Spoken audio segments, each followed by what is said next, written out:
Le 8 mars, l'inoxydable journée internationale de la femme, l'occasion annuelle bien sûr de dresser le bilan de l'égalité homme-femme. Mais les décennies passent et il semblerait bien que l'équité entre le masculin et le féminin reste toujours un vœu pieux. Sur la fiche de paie comme dans l'accès aux responsabilités, les disparités restent entières. Nous en parlerons dans un instant avec Valérie Rocoplan, fondatrice de la société Talentis. Mais avant cela, un point sur la situation avec Laetitia Legendre.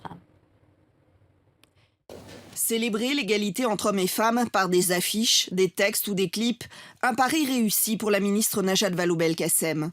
Plus de 3000 candidats de 16 à 25 ans ont ainsi participé au concours Égalité 2014, lancé pour la journée de la femme.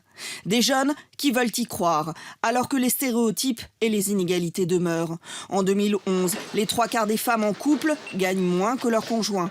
Elles travaillent aussi plus souvent à temps partiel et perçoivent en moyenne un salaire inférieur à celui de leurs compagnons, tout en continuant d'assumer la majorité des tâches domestiques.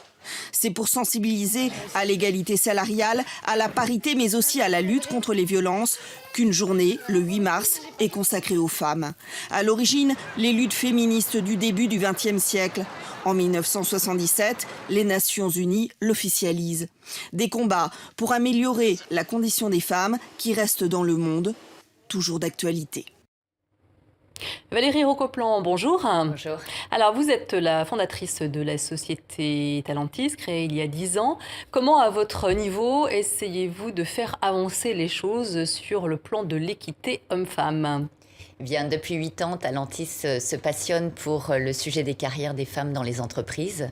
Et nous accompagnons aussi bien les femmes que les managers ou les dirigeants dans la réflexion sur comment notre entreprise peut-elle être accueillante pour les femmes et aussi garder les talents, hommes et femmes, puisque finalement tout ça c'est une histoire de gestion des talents, de management des talents, de garder les personnes motivées et engagées aussi longtemps que possible. Alors, quelles sont les bonnes questions à se poser quand on est un manager et qu'on veut faire en sorte que les choses soient équitables dans son entreprise, entre les hommes et les femmes ?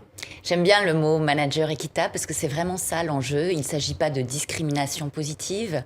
Il s'agit de travailler avec des hommes et des femmes et se dire, est-ce que si je suis manager, est-ce que j'investis mon temps et mon énergie à faire réussir les collaborateurs autour de moi, qu'ils soient un homme, qu'ils soient une femme, à les centrer autour d'objectifs, à les faire se développer, ou est-ce que je suis parfois piégée à mon insu par des stéréotypes, des préjugés sur les femmes qui accompagnent mon équipe parce qu'elles sont peut-être dans mon esprit moins disponibles, moins ambitieuses, moins leaders. Enfin, le poids des stéréotypes, malheureusement, nous impacte, hommes et femmes, encore très fortement.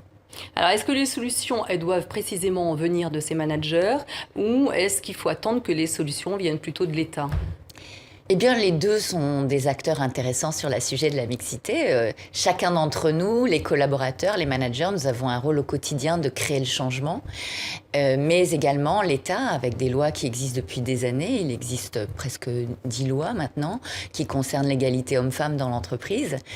Il s'avère, comme vous le disiez très justement tout à l'heure, qu'en on revient sur la fiche de paye, on est quand même très loin de la parité. Je dirais que pratiquement, c'est la chose la plus simple à régler. Beaucoup de grandes entreprises ont pris le sujet de la rémunération de manière très sérieuse en compte et ont fait en sorte d'équilibrer dans leurs entreprises les salaires.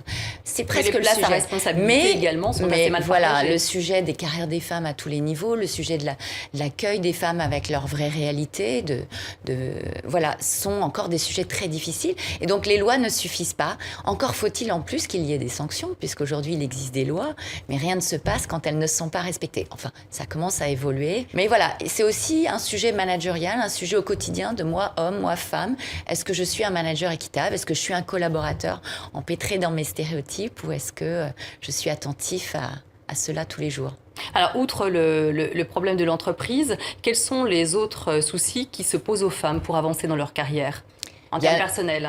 Il y a pas mal de sujets. Le sujet un petit peu tarte à la crème, mais qui reste quand même un sujet vraiment important, c'est le sujet de la maternité, qui est la première cause de discrimination en France. Donc c'est vrai que beaucoup de femmes qui ont des enfants réussissent parfaitement bien, mais elles subissent et elles pâtissent le fait qu'elles ont beaucoup la charge de ces enfants et des tâches domestiques à la maison. Ça veut dire que là encore, il y a une répartition qui est assez injuste. Oui, à elles de travailler aussi sur cette répartition. Quand nous travaillons avec des femmes managers ou dirigeantes, nous vérifions si elles ont ce dialogue à la maison autour de la répartition. Eh bien, c'est ce qui nous étonne en ce moment, parce que nous sommes en train de travailler sérieusement sur le sujet. Pas assez. Comme si c'était quand même quelque part un peu ma place à la maison et qu'il fallait que j'assume, quel que soit mon projet professionnel, une grande part des responsabilités. Oui et non, c'est vrai que pour prendre toute la place dans l'entreprise, il s'agit aussi que j'ai une place juste à la maison. Alors parfois des femmes élèvent leurs enfants seules, ce qui est beaucoup plus compliqué, et nombreuses d'entre elles. Voilà, donc c'est un sujet de dialogue avec son environnement, avec ses enfants, avec son environnement autour de maman, travail, comment on s'organise. Et puis il y a bien donc le sujet de la maternité, mais il y a d'autres sujets. Il y a le sujet de comment est-ce que j'ai envie de m'épanouir professionnellement. Est-ce que je réfléchis à mon projet professionnel à 40 ans, à 30 ans, ou est-ce que je suis simplement centrée sur les 2-3 ans qui viennent? Est-ce que j'assume que j'ai envie de réussir? Beaucoup de femmes hésitent à déclarer leurs ambitions, encore curieusement en 2014. C'est difficile pour une femme de dire « je fais carrière ». Oui, elles aiment encore pas trop ce mot, et alors qu'une étude qui vient de sortir montre que les hommes et les femmes ont le même niveau d'ambition, la façon de le déclarer, la façon d'assumer le mot est encore très teintée. De la même manière qu'elles disent, c'est pas facile d'assumer une posture d'autorité, parce que le regard d'une femme qui a de l'autorité n'est pas toujours bienveillant. Alors vous avez écrit précisément comment être la chef. Oui, oser être la chef. Voilà, oser être la chef. Et vous parlez de 3 freins qui empêchent finalement les femmes d'accéder au pouvoir dans l'entreprise. Bon, alors il y a les freins culturels, il y a les freins structurels dans l'entreprise, et donc je voudrais pas qu'on dise que seulement les freins internes sont importants, mais il y a encore des freins que se mettent les femmes, dû aux stéréotypes, dû aux freins culturels, comme un certain complexe de chic fille où il faut que je sois disponible, gentille, aimable, ma porte doit être ouverte, etc. Qui fait que parfois, certainement, elles ne mettent pas leurs priorités en premier dans leur agenda. Complexe d'imposture. Est-ce que j'ai vraiment toutes les qualités requises pour prendre ce job, pour postuler à cette nouvelle fonction? Et enfin, complexe du pouvoir. Est-ce que finalement, j'ai vraiment envie de m'exposer, d'être à ce poste à responsabilité qui va faire que certes, je serai plus exposée? Est-ce que je peux admettre d'être moins aimée pour être plus respectée? Tout un tas de questions qui regardent certainement aussi beaucoup d'hommes, mais qui sont plus prégnantes au moment où les décisions clés se prennent. Et donc, on y travaille activement. Et miracle, quand on donne des permissions d'oser, eh bien, elles osent.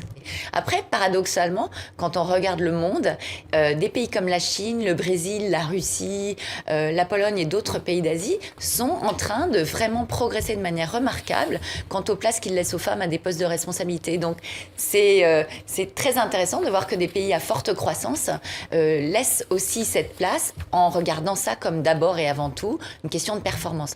Parce qu'il ne faut pas croire que les entreprises s'intéressent à la mixité pour faire plaisir aux femmes. Elles le font parce que c'est un enjeu de performance.